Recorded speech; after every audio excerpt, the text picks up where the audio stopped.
కూడా దాని మీద దృష్టి పెడితే లాభం ఉంటుంది. మీ అందరికీ తెలుసు, మనం తెలంగాణలో ఇవాళ నిరుద్యోగ సమస్య చాలా తీవ్రంగా ఉన్నది. పనులు కల్పించాలని కోరుకుంటున్నాం. అందరికీ గవర్నమెంట్ ఉద్యోగాలు వస్తాయని బలం అనుకోవట్లేదు. ఎంత మేరకు వీలైతే అంత మేరకు గవర్నమెంట్ ఉద్యోగాలు ఇవ్వండి, లేని వాళ్లకు బయట బతుకు తెరువు చూపండి అని చెప్పి అడుగుతున్నాం. మా చేతులు ఖాళీ ఉన్నాయి, పనులు చూపించండి అని మనం అడుగుతున్నాం. ఆ పనులు గవర్నమెంట్లో ఇంతసేపు రఘు చెప్పినట్టు ఒక లెక్క ఉంది. మీరు చెప్పిన లెక్క మేము అడుగుతలేము. ఇన్ని ఖాళీలు ఎక్కడికి వెళ్ళి వచ్చినాయి అంటే మీరే అన్నారు ఉన్నాయని. మేము సృష్టించలేవి. మేము అందరికీ ఇంటికొకరికి ఉద్యోగం ఇవ్వమని కూడా అడుగుతలేము. నువ్వు ఏం ఖాళీలు ఉన్నాయంటున్నావు, అవి భర్తీ చేయమంటున్నావు, దానికోసం ఒక క్యాలెండర్ ప్రకటించమని అడుగుతున్నాం. రెండోది ఏంటంటే, బయట ఉపాధి కల్పన కోసం మనం సూటిగా ఏమడుగుతున్నామంటే, ప్రైవేట్ సెక్టర్లో భూమి విపుత్రులకు రిజర్వేషన్లు అడుగుతున్నాం. ఉద్యోగ ఉపాధి కల్పన పైన మీ ప్రణాళికను ప్రకటించమని చెప్పి అడుగుతున్నాం. ఇది మన డిమాండ్. ఈ డిమాండ్ల సాధన కోసం మనం ఊరేగింపు తీస్తామంటే ఎన్ని రకాలుగా మాట్లాడుతున్నారు. అయితే అన్నిటికంటే నాకు విచిత్రమైనటువంటి ఒక వాదన ఏంటంటే, రాజకీయ నిరుద్యోగి. ఆయన రాజకీయాలనే ఉంటే నిరుద్యోగి ఎట్లయితాడు నాకైతే అర్థం కాలేదు. రాజకీయం అనేది ఒక కార్యక్రమం. గాంధీ మహాత్ముడు పదవిలో లేడు, రాజకీయ నిరుద్యోగి అవుతాడా? రామ్మనోహర్ లోహియా ఎన్నడూ పదవుల్లో లేడు, రాజకీయ నిరుద్యోగి అవుతాడా? అంబేద్కర్ అంటే కొద్ది రోజులు ఉన్నాడు, కానీ తర్వాత ఇప్పుడు బయటనే ఉండి దేశంలో మార్పు కోసం కొట్లాడింది, రాజకీయ నిరుద్యోగి అవుతాడా? పుచ్చలపల్లి సుందరయ్య జీవితకాలం ఎన్నడూ కూడా ఎమ్మెల్యే అయితే కావచ్చు కానీ వేరే ఏ పదవుల్లో లేడు, మరి రాజకీయ నిరుద్యోగి అవుతాడా? అంటే ఇది ఒక విచిత్రమైనటువంటి వాదన. పదవుల్లో ఉంటే రాజకీయాల్లో ఉన్నట్టు, లేకపోతే రాజకీయాల్లో లేనట్టు అని ఎవరైనా మాట్లాడితే వాళ్ళకు రాజకీయాలన్నా తెలియకపోయి ఉండాలి, సమాజం అన్నా తెలియకపోయి ఉండాలి, చరిత్ర అంతకంటే తెలియకపోయి ఉండాలి. మనుషులు రాజకీయాల్లో ఉన్నారంటే క్రియాశీలకమైనటువంటి రాజకీయాల్లో ఉండి జీవితకాలం సమాజ మార్పు కోసం తపనబడేటోళ్ళు ఉంటారు. అదో పని, అదో జీవిత లక్ష్యం. ఆ లక్ష్యం కోసం జీవితం మీద త్యాగం చేసి తిరిగేటోళ్ళు బోరెడు మంది ఉంటారు. ఆ రకమైనటువంటి పదాలను వాడటంలో ఒక అర్ధరహితమైనటువంటి చర్చ. ఇది ఒక ఆలోచన. ఇంకో ఆలోచన కూడా ఏం చేస్తుంటారంటే, ఇక లెక్కలు చెప్తుంటారు. చాలా విచిత్రం. చాలా పెద్దవాళ్ళు ఎప్పుడు కూడా వాస్తవాల ఆధారంగా మాట్లాడతారు అనుకునేటోళ్ళు కూడా లెక్కలు చెప్తారు. ఆ లెక్కలకు ఏ రకంగా నువ్వు అక్కబెట్టినా దొరకదు. వాళ్ళు ఏమంటారంటే 40,000 వచ్చినాయి, 40,000 వస్తున్నాయి అని అంటారు. వచ్చేకి ఏడికెళ్ళి వస్తున్నాయో, ఏ తమని వస్తున్నాయో చెప్పాలి కదా, అది చెప్పరు. ఏడు వస్తున్నాయో చెప్పాలి కదా, చెప్పరు. వస్తున్నాయి 40,000, ఇంకా అవతల సంవత్సరానికి ఇంకా 40,000 వస్తాయి అంటారు. అవి ఎవరు ఇస్తారు, ఎక్కడ ఇస్తున్నారు, ఎట్లా ఇస్తారు, ఎక్కడ కూడా మాట ఉండదు దాని మీద. కానీ వాళ్ళ లెక్క మాత్రం గాలి. కానీ ఇవన్నీ ఎరకలేకుండా ఎట్లా మాట్లాడుతున్నారని ఉల్టా మనల్ని దబాయిస్తారు. ఇది విచిత్రమైనటువంటి వాదన. చాలా పెద్దవాళ్ళు అనుకున్న వాళ్ళు కూడా ఇట్లాంటి మాటలు మాట్లాడుతుంటారు. నువ్వు 40,000 ఇచ్చిందంటే ఎక్కడ ఇచ్చిందో చెప్పాలి కదా. మా దగ్గర ఆధారాలు ఉన్నాయి, కాగితాలు ఉన్నాయి, అన్ని కాగితాలు ఉన్నాయి. ఇప్పటి వరకు టీఎస్పీఎస్సీ భర్తీ చేసింది 4,295. ఇంకొక 1,645 పోస్టులు ఎగ్జామ్స్ అయినాయి, రిజల్ట్స్ వచ్చేవి ఉన్నాయి. Police constable 10,500. ఇవి ఇప్పటి వరకు అయినటువంటి భర్తీ. ఎంత అయింది మొత్తం కూడితే 16,000 17,000 అవుతాయి. అంతకు మించి కాలే కదిగా. మరి మీ 24,000 నొగలు, 35 అయిపోయినాయి నొగలు, 40 అయినాయి నొగలు. సింగరేణికి సంబంధించి ఈ ఎలక్ట్రిసిటీ డిపార్ట్మెంట్ కు సంబంధించి భర్తీలు కార్పొరేషన్ల కిందికి వస్తాయి. అక్కడ 50,000 గాను 7,000 భర్తీ అయింది. 50,000 ఖాళీలు, 7,000 భర్తీ, ఇంకా 43,000 అట్లనే ఉన్నాయి. ఇవి మీరిచ్చిన లెక్కలు, మేము ఇస్తున్న లెక్కలు కావు. ఇది ఈ లెక్కలు కూడా తెలియకుండా 1000 ఉద్యోగాలు ఎలక్ట్రిసిటీలో అయిపోయినాయి అంటాడు. ఎంత భర్తీ అయినాయి ఎలక్ట్రిసిటీలో? 16,950. 1000 ఉద్యోగాలు 1000కి కూడా వస్తుందా? తక్కువనే ఉంది ఇంకా.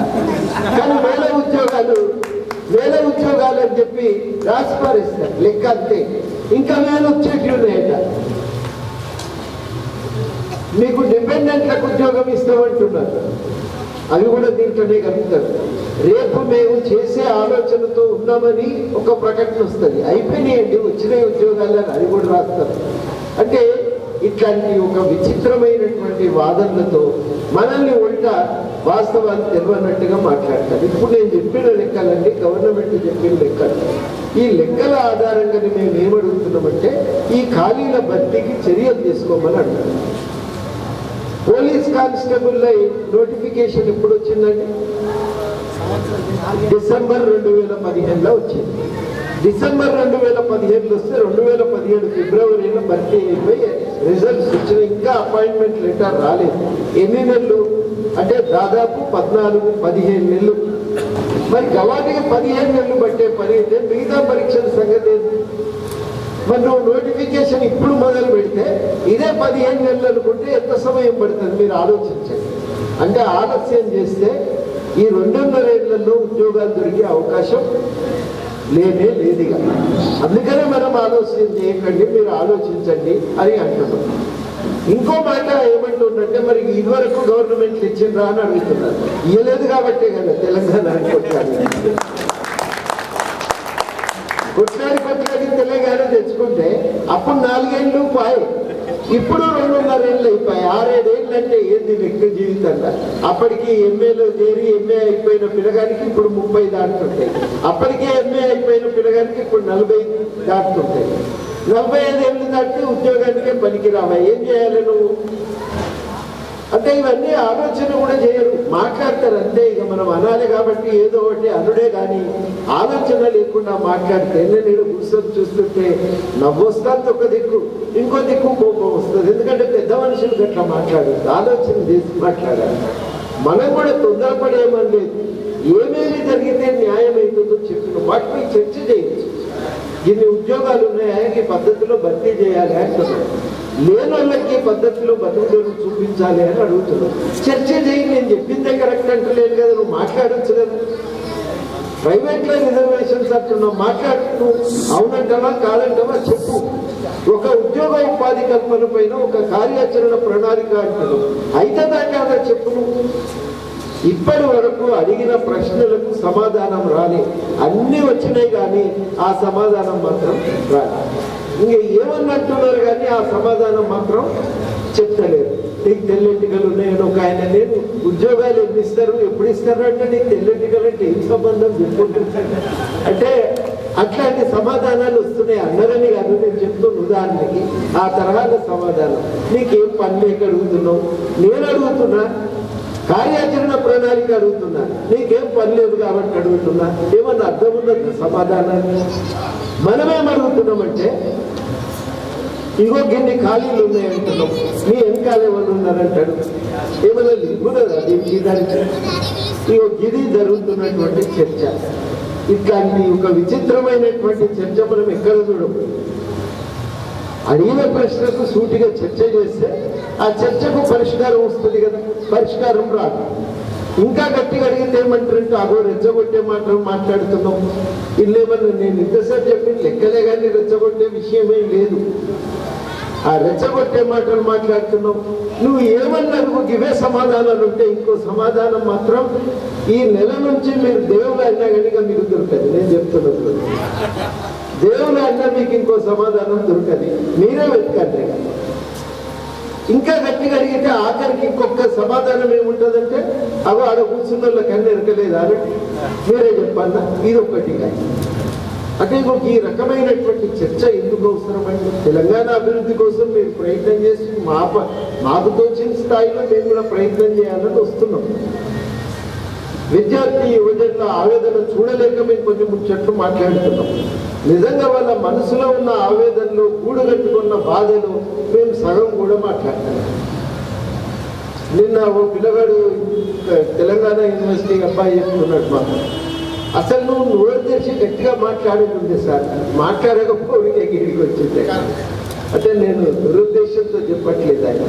అంటే వాళ్ళ పిల్లలు అనేది ఏంటంటే ఇంకా మనం జాగ్రత్తగా ఉండబట్టి ఇది ప్రశాంతంగా నడుస్తున్నది, ఈ ఓపిక పట్టడమే మంచిదైంది అని ఒక మాట పిల్లల నుంచి వచ్చి. అంటే ఇట్లా జరుగుతున్నటువంటి ప్రయత్నంలో గట్టిగా నిలబడితే తప్ప సమాధానాలు రావు, గట్టిగా నిలబడితే తప్ప సమాధానాలు రావు. ఎందుకంటే గెలీలియో భూమి చుట్టూ సూర్యుడు తిరుగుతున్నాడు, సూర్యుడు చుట్టూ భూమి తిరిగిందంటే ఆయన నోట్లో విషం పోసి చంపాడు. ఇప్పుడు మన మీద కూడా గెలీలియో ఆ రోజు ఎట్లా చేసిండ్రో ఇలా మన పరిస్థితి కూడా ఎట్లనే ఉంది. 2 రెళ్ళు 4 గంటలకు గుండాలు గుండ్రాలు వేసిరి అని చెప్పి శ్రీశ్రీ ఒక కవిత చెప్తారు. 2 రెళ్ళు 4 అన్నందుకు గుండాలు గుండ్రాలు వేసిరి. ఇప్పుడు మనం వాస్తవం మాట్లాడినందుకు చూడండి ఎట్లా చర్చ చేస్తున్నారో, ఎంత రెచ్చిపోతున్నారో, ఎన్ని మాటలు అంటున్నారో. మనం అనే మాటలు మనం ఏం పట్టించుకుంటలేం. కానీ ఎందుకంటే మనకు కావాలి పని, ఇవన్నీ చూసుకుంటూ కూర్చుంటే మనం ముందుకు పోలేం, పరిష్కారాలు వెతుక్కోలేం. సమాజాన్ని చైతన్యపరిస్తే ప్రభుత్వాన్ని కదలక తప్పదు. ప్రజాస్వామ్యంలో ఆ ఆలోచనతో పోతున్నాం కాబట్టి ఆ రోజు వీళ్ళంత మంది రావాలి, వస్తేనే ఒక కనువిప్పు కలుగుతుంది. ఈ అంశం చర్చ మీదకి వస్తుంది. ఇప్పటికీ మనం 2 విజయాలు, ఒకటి ఎస్ఐ ఫలితాలు వచ్చినాయి, రెండోది ఏంటంటే నిరుద్యోగ సమస్య చర్చకైతే వచ్చింది. మంచి చెడుకో వాళ్ళకు నచ్చినా నచ్చకపోయినా గుర్తిస్తున్నారు. అది మనం ఇప్పటికే కొంత విజయం సాధించాం. కింది దాకా పోయింది. ప్రతి వాళ్ళు అడుగుతున్నారు ఉద్యోగాలు ఇస్తే తప్పేంది అని. ఆడి దాకా పోయింది కాబట్టి మనం ఇవాళ కొంత విజయం ఆల్రెడీ సాధించడం. ఖచ్చితంగా కనుక ర్యాలీ జరిగితే అనుకున్నటువంటి పని దానికదే అవుతుంది. మనం జనం తెలివిన పడితే ఆగుతుందా? ఏదైనా ఆగదు. చెట్టు కదిలితే ఆకు కదలదా అని మా మిత్రుడు అనేది. ఆ రకంగా చెట్టు కదిలితే ఆకు అదే కదులుతుంది. ప్రజలు చైతన్యవంతులైతే ప్రభుత్వాలు అవే కదులుతాయి. ఆ పనే మనం చేయవలసినటువంటి అవసరం ఉంది. మీరందరూ కూడా 22 నాడు కదిలి రావాలి. చాలా మంది అడిగినారు ఎందుకు 22 డేట్ పెట్టుకున్నారని. అంటే ఈజీ గుర్తుంటుందయ్యా, 2వ నెల 22, 2/22, 9/11 లాగా 2/22 ఈజీ గుర్తుంటుందా ఎవరికైనా, అందుకే పెట్టుకున్నామని. ఆ డేటు ఆ రకంగా గుర్తుంటే చరిత్రలో కూడా శాశ్వతంగా మిగిలిపోయేటట్టుగా మనం అందరం కూడా కదిలి మొత్తం మీద ఈ సమస్య పరిష్కారాన్ని ఎజెండా నుంచి తేవలసిందిగా అందరినీ ఈ సందర్భంగా కోరుతూ ఈ కార్యక్రమం నిర్వహించినటువంటి వాళ్ళకు అందరికీ అభినందనలు. ఇక్కడ పెద్దోళ్ళందరూ ఉన్నారు. మా ప్రకాష్ అయితే అన్ని బిజినెస్లు పోగొట్టుకున్నాడు తెలంగాణ ఉద్యమ క్రమంలో. నిజంగా ఉద్యమంలో తిరిగి తిరిగి ఆగమైన వాళ్ళు ఎవరన్నా ఉంటారా, ఎంతమంది ఉంటారంటే ఇక్కడ మనకు అందరు ఉన్నారు. కానీ ప్రకాష్ అయితే మీ అందరికీ తెలుసు ఏ రకంగా ఇబ్బంది పడ్డాడో. తను బ్యాంకు లోన్లు అమ్మో ఇవో బిజినెస్ ఉండేది పాపం, తాను గౌరవంగా బతికే బిజినెస్ జరగకూడదు. ఇవాళ తెలంగాణ వచ్చినాక ఏదన్నోటి అయితమా అంటే ఇంకా కాక పాపం ఇవాళ కూడా ఆయన ఆగమై తిరగవలసి ఉన్నది. మా అందరికంటే ఏదో ఒక నౌకరు ఉండే, కానీ ఆయన మాత్రం ఆ రకంగా ఇబ్బంది పడ్డాడు. సురేందర్ వాళ్ళు కూడా మొత్తం తెలంగాణ, మన నయీం ఖాన్ కానీ మొత్తం తెలంగాణ కోసమే తిరిగిరు కదా 5 ఏళ్ళు. ఎవరు ఏం బిజినెస్ ఆలోచన చేయలేదు. మన దయాకర్ ఓ చిన్న ఫోటో స్టూడియో ఉంటే నువ్వు అది ఎప్పుడు నడుపుతావు అని అడిగేది. నేను ఆయన నడుస్తా సార్ ఎట్టుండేది, కానీ సమాధానం చెప్పకుండా తిరిగింది. ఎందుకు తిరిగిండ్రు?